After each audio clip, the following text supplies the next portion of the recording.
আসসালামু আলাইকুম রহমতুল্লাহি ওবরকাতুহু। সম্মানিত দর্শক, সাবেক প্রধান নির্বাচন কমিশনার জনাব নুরুল হুদা 2018 সনে তার অধীনে যে নির্বাচন হয়েছিল, রাতের ভোট। এই ভোটের কারণে তিনি খুবই কুখ্যাতি অর্জন করেছিলেন। সম্প্রতি তার বিরুদ্ধে মামলা হয়েছে এবং তাকে গ্রেপ্তার করা হয়েছে। গ্রেপ্তার করার আগে মব তৈরি করা হয়েছে এবং যারা মব সন্ত্রাসী, তারা এই ভদ্রলোকের বাসায় উত্তরাতে সেখানে ঢুকে গেছেন। একটা সময় ওনার সঙ্গে আমার খুব ভালো সম্পর্ক ছিল। আমি ওনার বাসায়, উনি দাওয়াত দিয়েছিলেন। ওনার বাসায় দাওয়াত খেয়েছি, ওনার স্ত্রীর হাতে রান্না খেয়েছি। উনিও আমার বাসায় নির্বাচনের সময় দীর্ঘদিন ছিলেন। 2009 সনে আমার স্ত্রীর হাতে রান্না উনি অনেকদিন খেয়েছেন শীতের মধ্যে। তো যাই হোক, সেই ভদ্রলোক, তার বয়স এখন কত হবে? 80 বছর তো হবেই। তিনি দক্ষিণবঙ্গের সিংহপুরুষ মুক্তিযুদ্ধের ময়দানে সিভিল সার্ভিসে তিনি একজন সদস্য। বিএনপি জামানাতে ডিসি ছিলেন, কুমিল্লার ডিসি ছিলেন, ফরিদপুরের ডিসি ছিলেন। পরবর্তীতে তাকে সচিব পদে আওয়ামী লীগ সরকার পদায়ন করে ভূতাপেক্ষা এবং প্রধান নির্বাচন কমিশনার রূপে নিয়োগ দেয়। প্রধান নির্বাচন কমিশনার পদে নিয়োগ লাভের আগ পর্যন্ত যদি মানুষ হিসাবে আপনি জনাব নুরুল হুদাকে নম্বর দিতে চান, 100-তে 100 নম্বর দিতে হতো। তার ব্যবহার, তার সততা, তার আন্তরিকতা সব মিলিয়ে। কিন্তু আমাদের অতি দুর্গন্ধময় রাজনীতি, সকল দলের রাজনীতি এত খারাপ, এত পচা, এখানে একজন ফেরেশতা যদি এই রাজনীতির মধ্যে, দুর্গন্ধময় রাজনীতির মধ্যে ঢুকিয়ে দেওয়া হয়, মুহূর্তের মধ্যে সে ইবলিস হয়ে যায়। হুদা সাহেবের একই অবস্থা। তিনি যখন হলেন, আমি আশা করেছিলাম তিনি খুব ভালো একটা নির্বাচন উপহার দেবেন এবং তিনি প্রথম থেকে বেশ সাহসী কথাবার্তা বলেছিলেন। জিয়াউর রহমানকে স্বাধীনতার ঘোষক বলেছিলেন। সাংবাদিকরা যখন আবার তাকে জিজ্ঞাসা করেছিল, তিনি বলছিলেন যে তিনি এটা সত্যিকার অর্থে অন্তরস্থল থেকে বলেছিলেন। আমরা সবাই খুশি হয়েছিলাম। বিএনপি নেতারা যখন তার সঙ্গে দেখা করতে গিয়েছিলেন, তিনি হাসি মুখে বলেছিলেন যে আমি যখন চাকরি করেছি সিভিল সার্ভিসে, তখন বেগম জিয়া যখন প্রধানমন্ত্রী, আমি তখন ডিসি হিসেবে দায়িত্ব পালন করেছি। এবং আমাদের দেশে যে কৃষ্টি এবং কালচার, সেটা হলো যে খুব ভালো মানুষ না হলে এবং নিরপেক্ষ না হলে এবং একেবারে দলকানা না হলে সাধারণত কাউকে ডিসি হিসাবে কোনো রাজনৈতিক সরকার মনোনয়ন দেয় না। তো তিনি মুক্তিযোদ্ধা, আওয়ামী লীগ মাইন্ডেড, এটা সবাই জানে। কিন্তু তারপর তাকে ডিসি হিসেবে আওয়ামী লীগের সময় নয়, বিএনপির জমানাতে তিনি নিয়োগ লাভ করেছেন। ইট মিনস তার ভিতরে দক্ষতা, প্রফেশনালিজম ছিল। কিন্তু শেখ হাসিনার কবলে পড়ে, লোভে পড়ে, তারপর যাকে বলা হয় তিনি সেই নিজেও লোভে পড়েছেন। গোয়েন্দা সংস্থা তাপে পড়ে তিনি তার সেই স্ট্রেংথ রাখতে পারেনি। কিন্তু তার যে অধঃপতন, সেই অধঃপতনটা আসলে এত নিচু পর্যায়ে চলে গেছিল যেটা আমি কল্পনা করতে পারিনি। কিছু দুর্নীতির ব্যাপারে কথাবার্তা হচ্ছে। আর তার ভাগ্নে একটা মেম্বার হওয়ার উপযুক্ত না।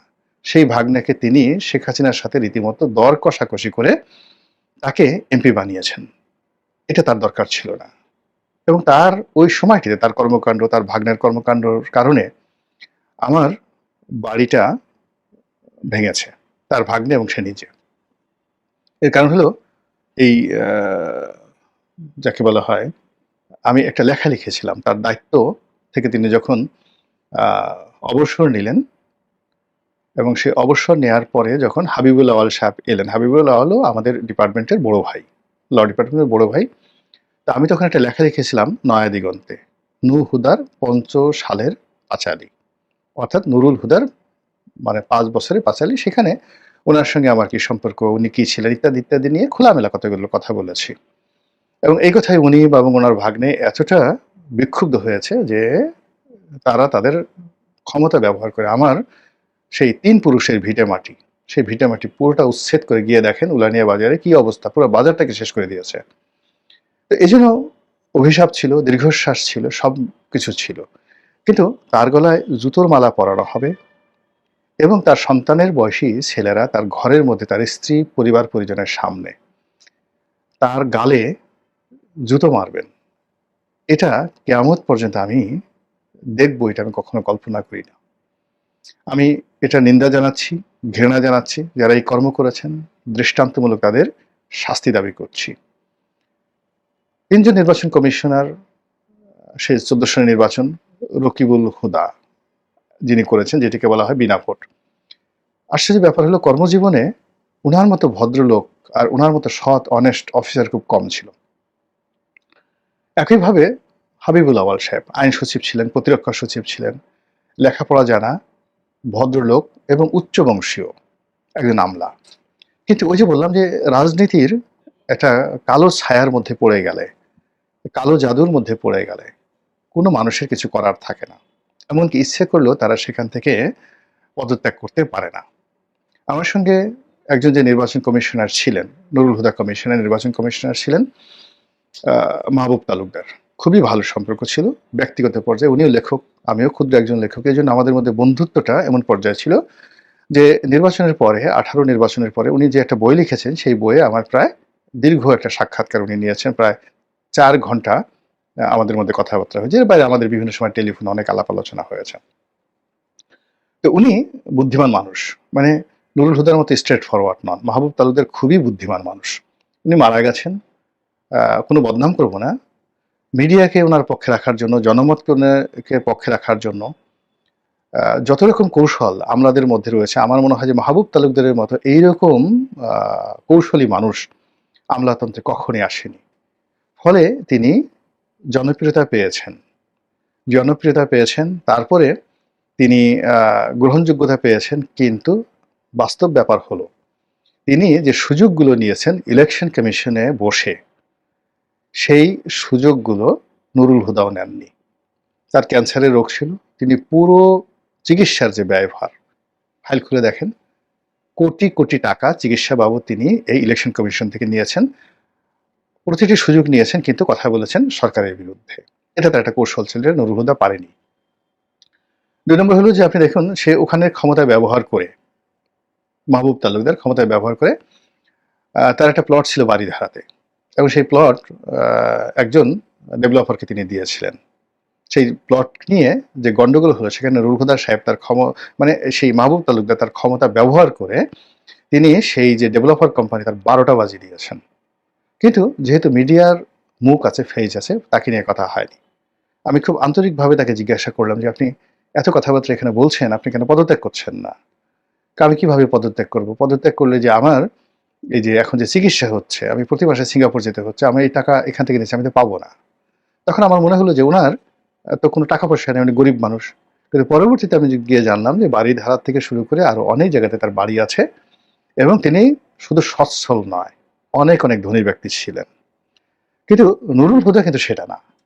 নুরুল হুদার যে সততা, এটি প্রমাণিত। এবং তিনি দেখেন এত কিছুর পরও সেই যে উত্তরাতে তার যে একটা ছোট প্লট, 3 কাঠা বা 5 কাঠার একটা প্লট তিনি পেয়েছিলেন, সেটার উপর একটা বাড়ি করেছিলেন ব্যাংক লোন নিয়ে, এবং সেই বাড়ি থেকে তাকে গ্রেপ্তার করা হয়েছে। তার বারিধারা গুলশান বনানীতে প্লট নেই, এমনকি অন্য কোথাও তার নেই। এই যে তার ভাগ্নে শাহজাদা নাম এমপি হয়েছে, সেটা ঠিক আছে, কিন্তু শাহজাদা দুর্নীতি করেনি। আমি সাক্ষ্য দিচ্ছি যে তার নুরুল হুদা যেমন দুর্নীতি করেনি, তার ভাগ্নে শাহজাদা সে এখন পলাতক। তার দ্বারা আমি খুবই ক্ষতিগ্রস্ত হয়েছি। আমার বাড়ি ভেঙে ফেলেছে ডিসিকে দিয়ে, কিন্তু দুর্নীতি করেনি। গলাচিপা 10 মিনিটে দুর্নীতি করেনি, সে রাজনীতি করতে পারেনি। সহজ সরল একজন ছেলে। সে প্রথমে সেই একটা কোম্পানিতে আরেকে সিরামিকে চাকরি করতে, এবং পরবর্তীতে সেই কোম্পানির জেনারেল ম্যানেজার, এক্সিকিউটিভ ডিরেক্টর, বড় পদে গেছে। ওই পর্যন্তই। একটা মধ্যবিত্ত পরিবার থেকে এসেছে, কিন্তু একটা এমপিগিরি করার মতো তার রাজনৈতিক প্রজ্ঞা আগেও ছিল না, এখনো নেই।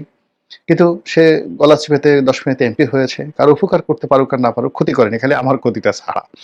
তো এই যে জিনিস, কিন্তু এখন তাকেও কিন্তু পালিয়ে বেড়াতে হচ্ছে। তার ব্যবসা বাণিজ্য যা শুরু করেছিল, তার দোকানপাট, চাকরি বাকরি সব শেষ, এবং তার বাড়িঘর সবকিছু তছনছ হয়ে গেছে এই রাজনীতির কবলে পড়ে, মানে শাহজাদার। এবং নুরুল হুদার তো এই অবস্থা হলো।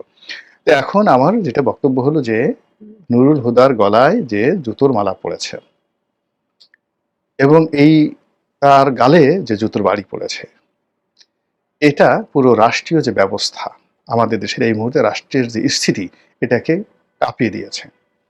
ফলে ডক্টর মোহাম্মদ ইউনূস তার ভেরিফাইড পেজ থেকে বিবৃতি দিতে বাধ্য হয়েছেন এবং তিনি বলেছেন যে এটার বিচার আইন শৃঙ্খলা রক্ষাকারী বাহিনী করবে। আরে বাবা, এই বিচার করার মতো ক্ষমতা আইন শৃঙ্খলা রক্ষাকারী বাহিনীর আছে? ইউনূসের কথা মতো কে এই কাজগুলো করবেন? ওনার একজন স্বরাষ্ট্র উপদেষ্টা আছে, তিনি যে কথাবার্তাগুলো বলেন এগুলো শুনে মেজাজ ঠিক থাকে না। তিনি এই জনাব নুরুল হুদা সাহেবের এই ঘটনা নিয়ে যে বিবৃতি দিয়েছেন পত্রিকায় দেখলাম, মানে এইটা এই বয়স্ক মানুষ, একজন ভালো মানুষ, তাকে দিয়ে এই সমস্ত কথাবার্তা বলানো হচ্ছে কেন? এত বড় একটা ঘটনা ঘটানোর পরে যে ল্যাঙ্গুয়েজ, এটা কোন পর্যায়ে যাবে বলা যাচ্ছে না। এই নুরুল হুদার এই ঘটনার পরে এই যে উগ্রবাদটা চালু হলো, কোনো উগ্রবাদ থামে না। এখন বাকি দুজনের বিরুদ্ধে মামলা হয়েছে, তাদের সাথে কি আচরণ হবে আল্লাহ জানে। জেলখানার মধ্যে তারা মাঠের খায় কিনা বলা যায় না। এখন বলা হচ্ছে যে ওই আগে 2009 সনে বা 8 সনে যে ইলেকশন হয়েছে 9 পার্লামেন্ট, ওখানে যিনি প্রধান নির্বাচন কমিশনার ছিলেন তার বিরুদ্ধে মামলা করতে হবে। তারপরে বিএনপির তো খুব রাগ ব্রিগেডিয়ার সাখাওয়াতের প্রতি, কেননা ব্রিগেডিয়ার সাখাওয়াত মূলত 111-এর সময়, তো 111-এর সময় তিনি নির্বাচন কমিশনার হিসেবে মূলত পুরো কমিশনকে নেতৃত্ব দিয়েছেন। সিইসি ছিলেন, কিন্তু সিইসির চাইতে ব্রিগেডিয়ার সাখাওয়াতের ক্ষমতা বেশি ছিল এবং তিনি নিজে এই 111-এর কুশীলবদের সাথে একত্র হয়ে বিএনপির অফিসে তালা লাগাতে আসছেন, নিজে তালা লাগাতে আসছেন এবং যে সকল কথাবার্তা বলেছেন সেই তুলনায় নুরুল হুদার চাইতে ব্রিগেডিয়ার সাখাওয়াতের প্রতি বিএনপির নেতাকর্মীদের রাগ ক্রোধ খুব বেশি। এখন সাখাওয়াত সাহেবের সাথে যদি এরকম মব হয়, কারণ মানুষদের সাহস বেড়ে গেছে, সাখাওয়াত সাহেবের সঙ্গে এখন হোক দুদিন পরে হোক বিএনপি যদি ক্ষমতায় আসে লিখে রাখেন, এই ঠিক নুরুল হুদার সাথে যে ঘটনা ঘটেছে তার চেয়ে বেশি ঘটবে এই ব্রিগেডিয়ার সাখাওয়াতের উপরে। সেটা ফিরাবেন কিভাবে যদি এটা এখন পর্যন্ত আপনারা সতর্ক না হন? আচ্ছা, এখন এই যে যিনি বর্তমান সিইসি রয়েছেন, আগের সিইসির সঙ্গে যেভাবে আমার একটা সম্পর্ক ছিল, এই বর্তমান সিইসির সাথে সম্পর্ক আছে, তিনি তার সঙ্গে একটা যোগাযোগ আছে, একেবারে নিহায়ত একজন ভদ্রলোক মানুষ, বয়স্ক মানুষ, এবং তারা নুরুল হুদার সমপর্যায়ের বয়স্ক মানুষ, মানে কোনো রকম এদিক ওদিক নাই। তো নুরুল হুদা যদি আপনি ধরেন তার সাহস, তার শক্তি, ইভেন এখন তার যে ফিজিক্যাল ফিটনেস আছে, তার অর্ধেক ফিজিক্যাল ফিটনেস নুরুল হুদা সাহেবের অর্ধেক ফিজিক্যাল ফিটনেস বর্তমান সিইসির নেই। নুরুল হুদার ব্যক্তিগত জীবনে তিনি যে সাহস, যে জিদ তার ছিল বা আছে, এটা বর্তমান সিইসি নাই। তিনি নরম সরম একজন মানুষ। নুরুল হুদার গালে যদি জুতো পড়ে, তাহলে এই যে সিইসি যে ঘটনা দেখলেন, আপনার কি মনে হয় তিনি কাজ করতে পারবেন? তিনি কাজ করবেন? তিনি এগোতে পারবেন? ফলে নুরুল হুদা সাহেবের এই ঘটনাটা পুরো রাষ্ট্র ব্যবস্থাকে ঝাঁকিয়ে দিয়েছে, প্রত্যেকটা মানুষের বিবেককে নাড়া দিয়েছে, সেনাপ্রধান থেকে শুরু করে অন্য সবাই। আপনি চিন্তা করেন, যদি একজন প্রধান নির্বাচন কমিশনার সাংবিধানিক পদ, তো সেই সাংবিধানিক পদে যারা আছেন তাদের মান মর্যাদা সেনাপ্রধান আইজির চেয়ে বেশি। আমাদের দুজন আইজি ধরা পড়েছে, দুজনই ডিম খেয়েছে, মার খেয়েছে। এখন যে কজন সেনাপ্রধান ওনার আমলে হয়েছে, ইকবাল করিম ভুইয়া, বেলাল, আবু বেলাল মানে আনিসুল হক সাহেবের ছোট ভাই, তারপরে জেনারেল আজিজ, এবং তারপরে এই যে এখন যিনি আছেন রিটায়ার্ড করার পর, এদের অবস্থা কি হবে বলেন তো? ওনাদের অবস্থা কি হবে একবার একটু বোঝার চেষ্টা করেন। বেনজিরকে যদি মানুষ পায়, কি অবস্থা তৈরি করবে তারে? এরপরে বেনজিরের বাইরে অনুযায়ী আরো দুজন ছিলেন, আইজি ছিলেন, হাসান মাহমুদ খন্দকার। তো তাকে পেলে কি অবস্থা হবে? হাসান মাহমুদ খন্দকারের পরে আছে জাভেদ পাটোয়ারি। এরা সবাই ভালো মানুষ, কিন্তু শেখ হাসিনার জামানাতে তাদের নেতৃত্বে তো সবকিছু হয়েছে। তা নুরুল হুদার গলায় যদি জুতো পড়ে, গালে যদি জুতো পড়ে, এখন এরকম যদি কোনো পুলিশের একজন আইজিকে বা সেনাবাহিনীর প্রধানকে তার গলায় জুতোর মালা পরিয়ে যদি এইভাবে জনগণ মব তৈরি করে, আপনি চিন্তা করেন রাষ্ট্র আর থাকে? কোনো অবস্থাতে রাষ্ট্র থাকে না। ফলে এখনো সময় আছে, রাষ্ট্রের যারা কর্তা ব্যক্তি রয়েছে, এই ঘটনা যারা ঘটে এসেছে তারা নয়, এই ঘটনার পিছনে যে শক্তি আছে, শিকড় আছে, সেই শিকড় ধরে টান দিতে হবে। এবং সেই শিকড় যদি বন্ধ করা না যায়, রাষ্ট্রের কোনো পদ, সেটা দুর্নীতি দমন কমিশনের চেয়ারম্যান হোক, এই যে এখন দুর্নীতি দমন কমিশনের চেয়ারম্যান, সে কি আগের যে দুর্নীতি দমন কমিশন শেখ হাসিনার জমানাতে যে দুর্নীতি দমন কমিশনের যে চেয়ারম্যান ছিল, তাদের যে কর্মকাণ্ড, তার বাইরে উনি এখন যেতে পারছেন? ওনাকে তো ডক্টর মোহাম্মদ ইউনূসকে খুশি করার জন্য অনেক কিছু করতে হচ্ছে। রাতারাতি এই মামলাগুলো কিভাবে গেল? ডক্টর মোহাম্মদ ইউনূসের বিরুদ্ধে মামলাগুলো কিভাবে গেল? নতুন, নতুন মানুষকে ফাঁসানো হচ্ছে। কেন? কেন? বলেন তো? রাষ্ট্রের যে সিস্টেমের বাইরে তো ভাই কেউ যেতে পারছি না আমরা। এত সহজে এটা সম্ভব না। ইন্ডিপেন্ডেন্টলি একটা বডি তৈরি করা, স্বায়ত্তশাসন, তারপরে শেষে তার যে সার্বভৌমত্ব রাষ্ট্রীয় প্রতিষ্ঠানগুলোর, সেটা তো আমরা এখনো প্রতিষ্ঠা করতে পারিনি। আপনার প্রধান বিচারপতি, আওয়ামী লীগ জমানার প্রধান বিচারপতিদেরকে এখন মারার জন্য এই ফেসবুকে বিভিন্ন কথাবার্তা ঘুরছে, ছবি দিয়ে, দিয়ে। বিচারপতিদেরকে টার্গেট করা হচ্ছে। তো সেই ক্ষেত্রে এখন যারা বিচার ব্যবস্থার সঙ্গে সম্পৃক্ত রয়েছেন, রাতারাতি সবকিছু খালাস করে দিচ্ছেন। সেই ২১ আগস্টের গ্রেনেড মামলা থেকে শুরু করে যা কিছু এখন হচ্ছে, আগামীতে কি হবে বলেন তো? আগামীতে কি হবে? যদি সেই জামাত নেতাদেরকে ফাঁসিতে লটকানোর জন্য বিচারপতি যারা ছিলেন তাদেরকে এখন এভাবে মব করার জন্য যে নুরুল হুদার মতো তাদেরকে ধরা হোক। ছবি দিয়ে দেখেন ইন্টারনেট ভরিয়ে ফেলছে। অন্তত ১ ডজন বিচারপতির সেই ছবি সেখানে ভাসছে। তাহলে এখন যারা বিচার কর্ম করছেন তাদের অন্তরে কি একটু ভয় হবে না? তারা কি কলম চালাবেন? না অপেক্ষা করবেন? কাজে রাষ্ট্র কাঁপছে। ট্রাম্বলিং ইন ফিয়ার। রাষ্ট্রের যে সংহতি এটি ব্যাহত হচ্ছে। যারা পরিচালনায় আছেন তাদের খুবই সতর্ক হতে হবে। অন্যথায় মহা সর্বনাশ আমাদেরকে শেষ করে ফেলবে। আল্লাহ আমাদের সবাইকে হেদায়েত দান করুন এবং হেফাজত করুন। আসসালামু আলাইকুম ওয়া রাহমাতুল্লাহি ওয়া বারাকাতুহু।